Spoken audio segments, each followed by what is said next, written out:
Try to hold it this way. Definitely don't, sorry. I apologize for that, folks, but look.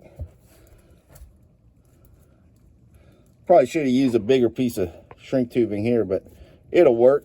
Let me put the camera down for a second. It'll prop it up. I'm not going to be able to prop it up. Let me put it down first. Oh, it's already going on its own. Look. I'll get one of them. I'll get one of them head holder cams for the phone. But it's going already. I'm going to be able to slide that through. Let me put the camera down. It's going on the concrete. Give me a few seconds. Watch this. Oops. I was mistaken. I need a bigger piece of shrink tubing. Hold on. Give me another few seconds here. Watch this. All right, I'm back. Got that twisted out. That's a good connection. Electron's going to flow just fine through that. Ideally, yes, you want it all in one direction, and you know all the different what do you call it, strands of wire going in the same direction. Obviously, that's not the case here. But anyway, so bend this bad boy over. It's locked. That's locked. If you want to lock it even further, you can twist it like so. You can make it even stronger by twisting it. You might have a little bit of problem getting the shrink tubing over because it makes it a little bit of a thicker line. But look, this will work. Here, yeah, I kind of messed that up a bit trying to wrap it too much, but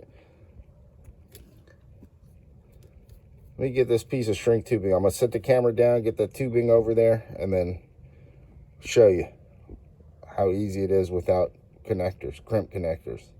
If you have them, use them. If you have them, use them. If you don't have them and you're in a pinch, this works just fine. All right, here we go again. Had to go with the next size up. I feel like a bit of a jackass, but anyway. Yeah, I'm running out of this size. I use that too much for car stereo installation. Ha, ha, ha. But yeah, this will definitely work.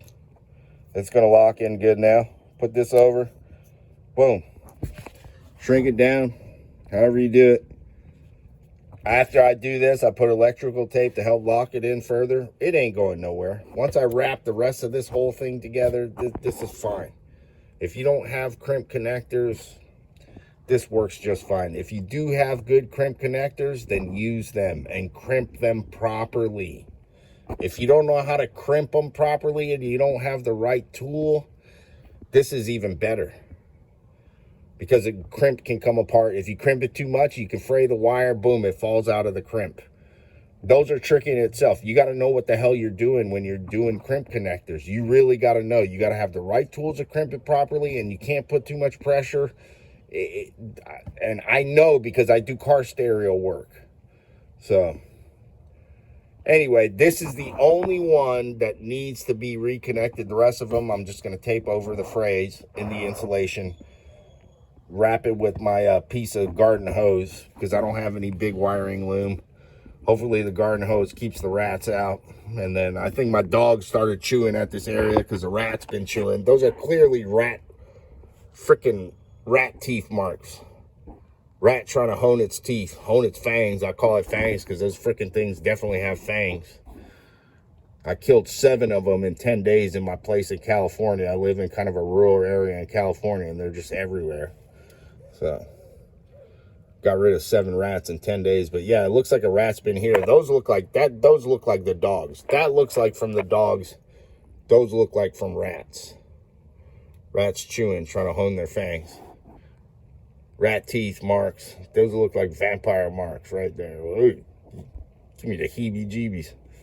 Anyway, just showing you a different way of trying to reconnect some of these wires. I got me a bit of a disaster here. Shouldn't be too long.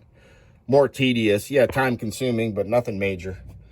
Easy stuff. I'm just going to wrap all these frays in the insulation with some insulation, electrical tape. And that way, too, I still got a good idea of which color wire is which color wire. I'll know what's what. If I have to do further repair down the road, I'll just cut it, strip it, crimp it.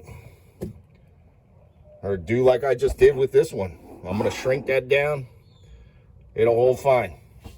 It holds fine. Look, I'm kind of yanking on it pretty strong. Look.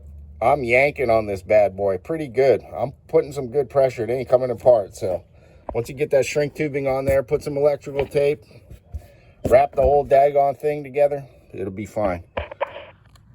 Think outside the box. Not everything has to be a certain way. Now, you're doing it for a customer, different story. You better do it daggone right for a customer. That's a different story. But this is a farm truck, man. It just drives right around here in the farm neighborhood.